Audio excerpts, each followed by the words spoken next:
예, 안녕하세요. 세뇌 탈출입니다.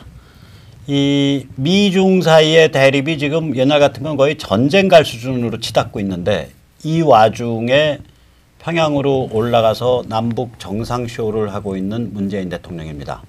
오늘은 미중 대립 속에서 이 평양 정치쇼 이게 어떤 의미를 가지는가 두 측면을 경기대학교의 정치전문대학원 조성환 교수님을 모시고 말씀을 여쭙도록 하겠습니다.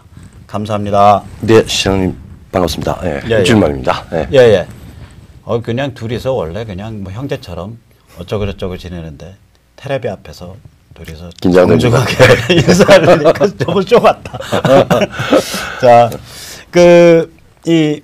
요번에 이제 남북 평양 정치쇼 3차 회담에 대해서 세계 반응이 굉장히 싸늘하잖아요. 그렇죠. 네. 뭐 이코노미스트부터 시작을 해서 미국은 더 말할 것도 없고 미국은 뭐 CNN 뭐 이런 데서 NYT, 워싱턴 포스트도 마찬가지고 이른바 PC 좌파들로 이런 상태에서 결국은 문재인 이 뭘 드러낸 거냐면 남북 간에 손잡고서 친중 반미 코리아 연합을 하겠다. 이런 연방. 코리아 연방이죠. 코리아 연방을 하겠다. 이런 속내를 드러낸 거예요. 예.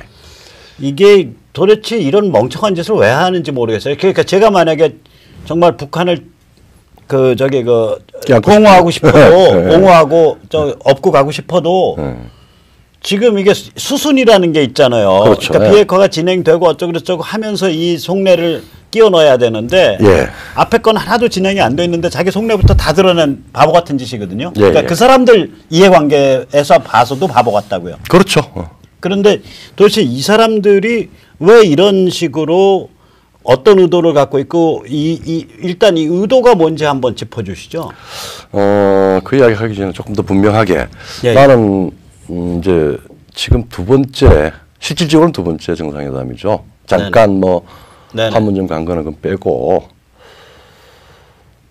국제적인 반응이 싸늘한 정도가 아니라 굉장히 아마 남북공이 이거는 적절히 관리되지 않으면 위험한 일이 일어날 것이다 라고 판단했을 거예요. 네, 그렇게 된 것 같아요. 소위 친중 반미 코리아 연방.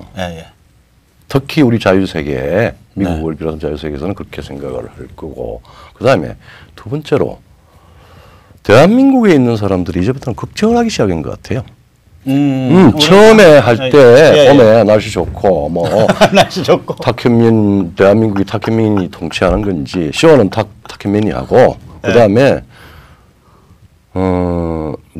통치는 또 다른 사람이 있는 것 같고 그리고 우리 문재인 대통령은 과연 대한민국의 지휘자인가? 아니면은 저 밑에 제3바이올린 하는 연주자인가? 아니면은 광대인가? 라고 하고 싶을 정도의 여러 가지 측면을 갖고 있고 보는 사람마다 전 지휘자 맞아. 꿀로 소리가 그렇게 이야기를 할 거고 그 다음에 제3바이올리니스트다 라고 생각하는 거는 아마 전면에 나서지는 않았지만은 지금 현재 우리 집권당에 이리저리 붙어서 우리 대한민국 세금을 축내고 있는 이익을 취하고 있는 사람들이 그럴 거고 저 같은 사람은 아예 우리 박 선배도 그렇고 또 우파 많은 내국 시민들은 저 광대가 아닌가? 라고 하는 그래서 우리도 모르게 서서히 대한민국이 지금 해체되어 가고 있다 이렇게 걱정을 하는데 제가 어제 보면서 참 광대가 맞다라는 생각이 들어요. 왜? 우리 초등학교 한 5, 6학년 반장만 돼도 중요한 행사가 있으면은 그것도 그냥 웃어낼 잔치가 아니라 협상을 하는 중요한 행사가 있으면은 사실은 내가 저 친구한테 뭘 설득을 할까 그래서 사실 비장해요. 그렇죠. 근데 비행장이 내려서부터 지금 이 순간까지 지금 이 순간에 아마 무슨 발표가 될지 모르겠지만은 우리 대통령의 얼굴은 그렇게 환희롭고 해맑고 좋을 수가 없어요. 좀 이상한 뭐라 그럴까 좀 생뚱맞은 거죠. 문맥에서 완전히 떨어져 갖고. 그러니까 내가 저게 정말 환희하는 이유가 뭘까? 라고 하는 거고 그런 측면에서 저는 사실은 지금까지는 별로 그렇게 그거를 내 스스로 믿으려고 생각을 안 했습니다. 아, 이게 그야말로 남북한에는 연방으로 김대중 대통령이 낮은 단계의 그 연방하고 예. 대한민국의 국가연합이 예, 비슷하니까 같이 가자라고 하는 게 이제는 실현됐다라고 실현됐다. 사실상 실현됐다라고 예. 대통령이 생각할 거 아니에요. 왜냐하면 예. 김대중 대통령 돌아오면서 뭐라고 그랬었죠? 저는 잘 기억이 안 나요. 이제 한반도에는 전쟁이 없다 그랬습니다. 이제 한반도엔 전쟁이 없다. 그 다음에 두 유명한 번째. 말 했잖아요. 만약에 핵을 개발할 능력도 개발하면 내 손에 장을 지지겠다 했는데 뭐 장지시 그리고 노무현 돌아가셔서 노무현 대통령이 어떻게 했어요? 예. 노무현 대통령은 뭐라 그랬어요? 내가 예. 북한의 핵을 변호하겠다 그랬어요. 변호사들. 맞아, 그랬지. 그 다음에 문재인 대통령은 지금 아마 오늘 중에 아마 어떤 네. 멘토가 중요한 게 나올 건데 네. 어떤 멘토가 나올지 뭐 비핵화는 아예 임종석 비서실장이 그 이야기를 했죠. 블랭크다. 대한민국의 정상회담 역사에서 예. 북한의 핵 문제는 어제에 올라간 적이 없다 그랬습니다. 예. 그러면 우리는 사반세기 동안 남북한의 가장 큰 문제를 비핵화로 봤는데 국제적으로 다 육자회담도 하고 뭐 선언도 하고 했는데 이 무슨 황당한 정상회담은 쪼다회담이라는 소리야 그러면. 그렇죠. 그래서 이제 그래서 명백하게 연방제를 추진하겠다라고 하는 게 단순한 그냥 뭐 좋은 게 좋으니까 평양에서 그렇게 치서라 그냥 뭐 하는 정도가 아니라 우리 내부의 권력자까지 뭐 야당도 아니고 지금 그 부분에 대한 상당히 휠이 꽂혀 있지 않나 라는 생각. 그러면 그쪽이 옵션하고 그 다음에 우리가 70년 동안 계속 만들어 왔던 자유민주주의 체제를 가지고 북한을 동포를 해방을 시키고 하는 자유민주국가연합이라고 하는 이 두 가지 궤도가 서로 물과 기름같이 서로 명확하게. 힘의 관계에서 명확하게 소위 말하자면은 지력과 상상력과 힘의 관계에서 일종의 치열한 전투를 통해서 결정돼야 될 문제가 아닌가. 그런 상황으로 돼가고 있죠. 그렇죠. 급속하게. 예. 근데 그러니까 이게 뭐예요? 그러니까 이게 세상을 우리가 아는 세상하고 전혀 다른 세계에서 예를 들어서 지금 미국 중국과의 관계라든지 미국의 지금 입장 아니 예를 들어서 그게 보통 상원의원이 아니라 거의 상원 군사위원장급 상원의원인데 린지 그레이엄 이 사람이 야 나 기분 졸라게 나빠 업셋이라 그랬거든요. 업셋 맞아요. 그거 거의 외교적 결례에 해당하는 용어거든요. 그렇죠. 임바러스도 아니고 원래는 임바러스 정도 나 당혹스럽다 정도 그렇죠. 해야 되는데 I'm upset 그러면 우리말로 하면 죄송합니다. 쌍말로 말하기 나 기분 좆같다 이 소리란 말이에요. 그게. 그렇죠. 어감이 그렇죠. 이 정도고 뭐 저기 그 CNN 같은 데도 지금 그렇게 나오고 이코노미스트도 그러고 지금 난리가 아닌 상태인데 이 사람들이 이게 지금 뭐 어떤 세계 어떤 관념 속에 취해 있는 거예요? 그러니까 그런 게 지금 동맹이라고 하는 형식적인 틀이 있기 때문에 실질적인 어떤 매를 들기는 힘들겠지만은 자제하고 있어요. 그래서 문재인 좋은 메시지 해라. 뭐 트럼프 대통령 그런 이야기하고 상원에서는 정말 기분 좋겠다 그러고 그다음에 우리 자칭 진보라고 하는 사람들 지원을 했던 민주당의 CNN도 글쎄. CNN의 그 발언은 분명히 김정은과 문재인과 시진핑은 한턱 쏘기다. 그 소리예요. 그거 트럼프도 조심하지 않으면 안 돼. 그리고 손봐. 정말 이야기했잖아요. 우리 쪽에서는 평화 그러는데 평화보다는 전쟁을 염두에 둬야 된다라고 하는 이야기를 했습니다. 민주당 계열의 언론사가. 글쎄 말이에요. 그거 언론인이 쉽게 할 수 있는 이야기가 아니고 그거는 미국인의 일반적인 이모션하고 그건 거의 다 일반화가 됐을 겁니다. 그럴 거예요. 이번에 보면 쟤들이 저거 한통 속으로 돌아가네. 그렇죠. 저거 다 이제 들어먹게 생겼네. 이제 이 상황으로 간 거예요.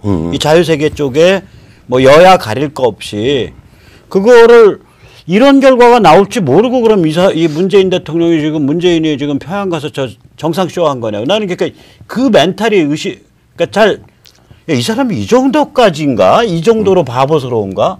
자기 자신의 이익을 위해서라도. 만약에 그 멘탈이 뭐냐 말이에요. 그러니까 이제 그 깡통자파라고 우리 예, 전 가끔 그런 얘기하죠. 예. 사태의 내용을 스스로 직면하지 않으려고 그래요. 자기들이 생각하는 대로 행동하고 그걸 계속 강화시킵니다. 그 결과 인지부조화가 생깁니다. 자기가 생각하는 거하고 현실하고를 전부 현실을 자기 생각에 넣어서 행동하게 돼요. 그래 되면은 근엄하게 어쨌든 19대 대통령으로서 이 협상을 간 사람의 인상이 나와야 되는데 그게 아니라 너무나 기쁜 상황이 돼버린 거예요. 아니 오죽하면은 김정은한테 나 그거 하면 알잖아. 브레이드를 왜 해요? 아니, 그거 하면 알잖아. 아니 자기 단상에 올라가가 있고 김정은이랑 지금 단상에서 퍼레이드를 봐야 되는 상황인데 김정은이 거기서부터 껴안으려 그러니까 원래 그게 금기거든요. 금기죠. 왜 그러냐면 이 수령이라는 거 김일성 가문이라는 건 이게 데미가드, 그러니까 그렇죠. 신과 비슷한 존재, 그렇죠. 반신.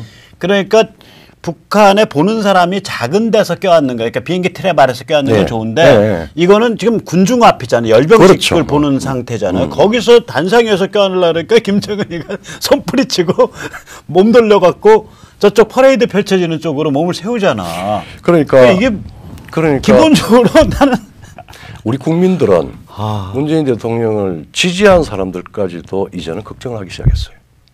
확실해요? 혼자서 저게 뇌내망상 아니에요? 혼자서? 아니죠. 이게 떨어지는 지지도 국정 지지도 떨어지는 걸 보면 되고 어제 우리 역사에서 텔레비다 뭐다 할 때 침묵하는 사람들 그다음에 말을 하는 사람들도 거의 대부분 이제는 비핵화라고 하는 정확한 의제에 대해서 해야 되는 주문을 합니다.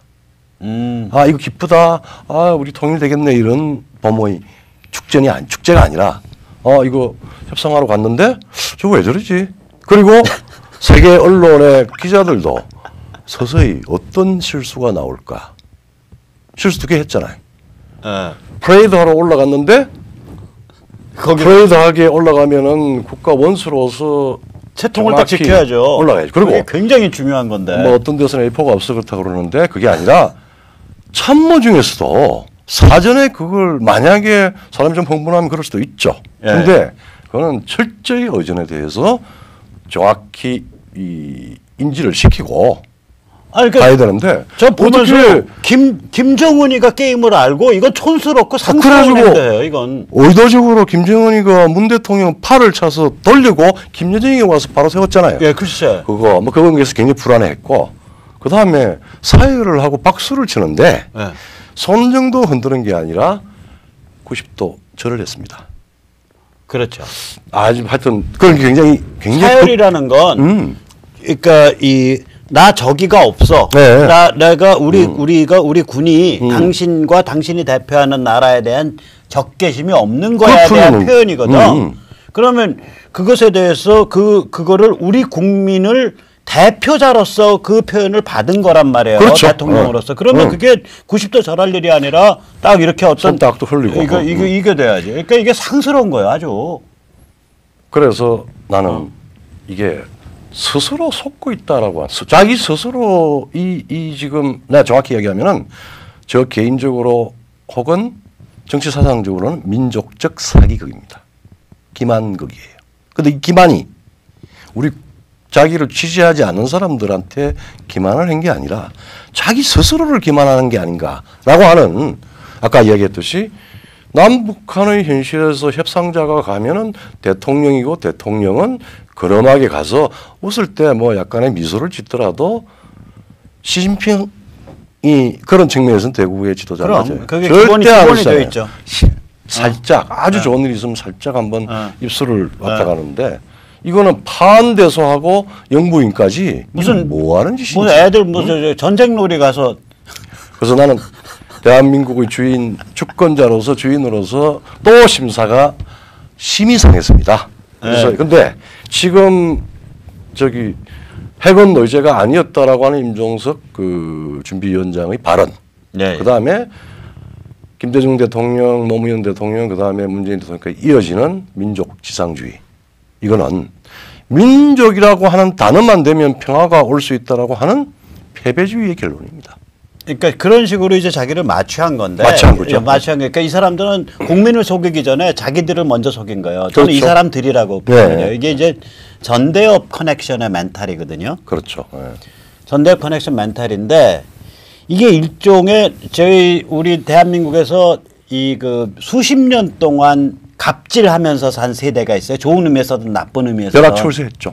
그러니까 원래 그 세대가 앞에 하나 있어요. 이게 지금 연세가 80쯤 되는 분들이에요. 그렇죠. 이분들은 4.19 때부터 사회의 주역이야. 네, 맞아.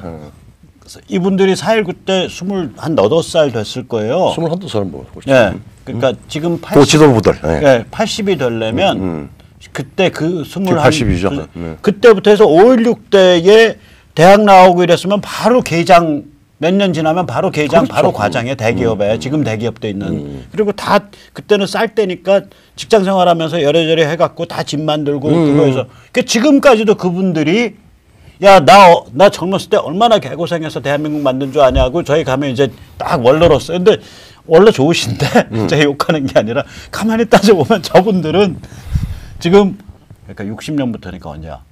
그러니까 거의 60년째 사회지도층인 거예요. 그래도 그 사람들은 뼈골 빠지게 일을 했죠. 그래도 그 대한민국 사람들 만들었죠. 일부는 있었지만은 네. 그 대부분은 나에게 자유를 달라라고 그럼요. 하는 게 주였고 자유와 풍요를 위해서 풍요를 위해서 뼈골을 빠지게 일한 분들이에요. 일을 했고 네. 그다음에 뭐 조금 이제 이 신생국이니까 상당한 이 지도급 인사로서 대접을 받았습니다. 그렇죠. 뭐 정변이 일어났다 하더라도 5.16 세력들이 4.19의 주역들에 대해서 박해하지는 않았어요. 그럼 뭐 21살, 22살짜리 대신 4.19에도 지금 이야기하지만 4.19 직후부터 생겨난 요소가 있지 않습니까? 우리 세대, 우리 이 체제를 전복하려고 하는 민혁당. 또 고전에 그 뭡니까? 민혁당인가? 그렇게 해서 그게 오다가 85년도, 6년도에 완전히 주체로 빠진 팀들이 지금 집권을 했습니다. 그 뿌리는 이제 거기까지가. 근데 이제 전대협 세대는요. 이 전대협 커넥션은 이 사람들이 갑질을 하기 시작한 게 80한 6, 7년경, 8년경에 그러니까 일단 기본적으로 그 학교 장학하면 뭐 제가 지저분한 성적인 얘기는 안 하고 아주 클리어한 얘기만 해도 일단 기본적으로 딱 2개 몰고 들어가는 거거든요. 하나는 자판기. 그 다음에 구내 매점. 그 다음에 졸업 앨범. 그렇게 해서 그때부터 갑이에요. 학교의 권력이고. 그러면 나이 22, 23살부터 갑질을 해서 지금 30년째 갑질하고 사는 사람들이거든. 이게 전대협 커넥션이. 우리 사회에. 그러니까 이게 이 자기 망상이 굉장히 취해 있는. 그러니까 때를 이루면 그게 진실이든 뭐든 간에 거짓이든 간에 상관없이 거짓이라도 그 스토리를 중심으로 어떤 스토리. 그러니까 말하자면 백두산 줄기줄기 김일성 수령 만세라는 스토리가 거짓인데 그 스토리를 가지고 때를 만들고 나면 그 때가 그냥 세상을 지배하는 거야. 거긴 거짓이고 뭐고 아무 상관없어. 이런 식의 관념이 30년째 갖고 있는 사람, 30년 넘게. 내가 어느 선생님하고 이야기를 하는데 이게 좀 어려운 일이지만 클라우즈비츠 아시죠? 그러니까 전쟁이라고 하는 게 단순히 그 살상이 아니라 정치적인 목적에 따라서 움직이는 수단이라고 하는 걸 이야기한 분 있잖아요. 그러니까 제가 그 참모리 전쟁은 하세요. 전쟁은 우리의 의지를 상대방한테 강요하기 위한 정치적 수단이다. 그렇죠. 그게 이제 전쟁은 그래서 전쟁은 또 다른 수단에 의한 정치의 연속이다. 즉 정치의 수단이라는 건데 내가 전대협 그거를 조금 고상하게 아주 본질적으로 이야기를 하면은 그들은 또 다른 수단에 의한 이익과 생계의 수단으로 민주화를 주장한 겁니다. 그러니까 민족을 떠든 거지. 그리고 그 안에는 민족, 우리 민족, 진보, 통일, 정의, 남돈 그러면서 뭐라 그랬죠?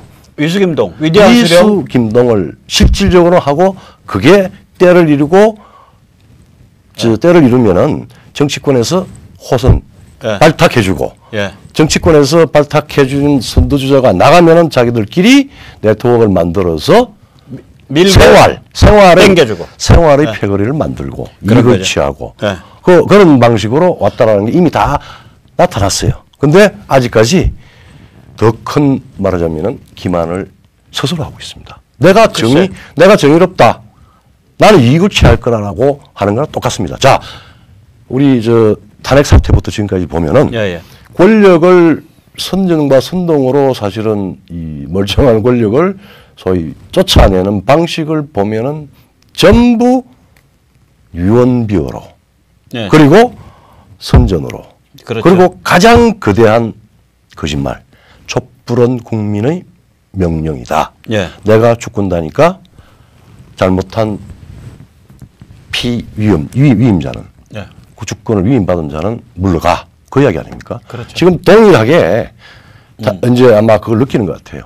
촛불혁명 그러고 촛불은 국민의 명령이라고 그러는데 지금 많은 정상적인 대한민국의 자유민주 국민들은 아마 대한민국 90% 이상의 국민들일 겁니다. 속아 넘어간 사람도 있지만은 그 사람들은 이거 잘못된 거야 라고 생각하기 나는 시작한 걸로 보고 이번 평양 방문은 그런 측면에서 대한민국의 정치가 단순히 여야 간의 경쟁이 아니라 이 거대한 두 가지 한반도의 운명을 놓고 이 게임을 이제 확연히 드러나서 노골적으로 게임을 할 수밖에 없는 상황을 예고하는 거다. 그러니까 문재인 대통령이 업적이지. 그렇죠. 그 사람이 업적이에요. 나중에 이제 웃으면서. 그러니까 내가 인정을 해준다. 이 사람이 워낙에 제가 만약에 예를 들어 제가 내심으로 나 코리아 연방 하고 싶어. 나 나는 거기에 나는 이해관계를 걸겠어. 나 김정은이나 김일성 체제 보호할 거야. 그리고 북한 체제 온전시키겠어.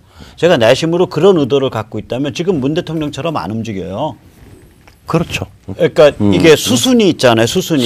예. 수순이. 먼저 미국이랑 좀 해서 뭐 비핵화 비슷하게 끌어내놓고 어쩌고 저쩌고 하면서 넘어가야 되는데 앞에 거는 하나도 안 해놓고 평양부터 가서 얼싸안고 뭐 뺑뺑 돌고 이거부터 하니까 국민들이 조금이라도 눈이 있으면 거의 구역질을 느끼고 엄청난 경각심을 느끼죠. 지금은 불안감 조금 있으면 아마 어떤 구체적인 이제 경제 협력 같은 거 내 세금 혹은 우리 국민 경제에 아주 주축이 되는 재벌 기업들 몇 분이 갔잖아요. 그런 걸로 해가지고 정상적으로 국제사회의 비즈니스를 못하고 만약에 세컨더리 보이콧에 걸리는 비즈니스를 만약에 어떤 기업이 재벌 기업이 했다 그러면은 그런 일은 없을 거고 뭐 없을 건데 재벌이 그거보다 똑똑해요. 지금 우리 정부는 상징적으로 너 그렇게 해도 내가 막아주겠다라는 걸 의미를 두고 지금 저기 재벌 데리고 간 거 끌고 갔다는 표현이 맞죠. 그런데 그런 리스크라는 부분적으로는 있을 수가 있어요. 이제 그럼에도 불구하고 문제는 아마 정치는 결과로 이야기합니다. 지금은 좋은 의도 뭐 미사여구 선전선동 그리고 상대방에 대해서는 소위 존재를 인정을 하지 않고 숙청을 하고 두 대통령 뭐 감옥에다가 집어넣고 지금 뭐 몸무게가 30몇 킬로가 돼도 최소한 인도적인 고려도 없이 치료도 안 시키고 뭐 이렇게 하고 있고 그다음에 지금은 이제 우리 같은 1인 방송도 이제 규제를 하겠다. 스타일이 모델로 가는 거 아니겠어요? 뭐 하지 못하겠지만 어쨌든 결과로 이야기하는데 이런저런 위협과 적폐청산의 이름으로 뭐 보수 괴멸 아니 민주화 운동을 했다라고 하는 예찬 한 공당의 대의제의 대표가 보수 괴멸을 해야 한다. 불태워버리겠다. 불태워버리겠다. 일당 지배체제 만들겠다 이거 아니에요? 그게 극좌 아니에요? 그렇죠. 사실은 극좌적 발상이죠. 극좌죠. 극좌적 발상이라고.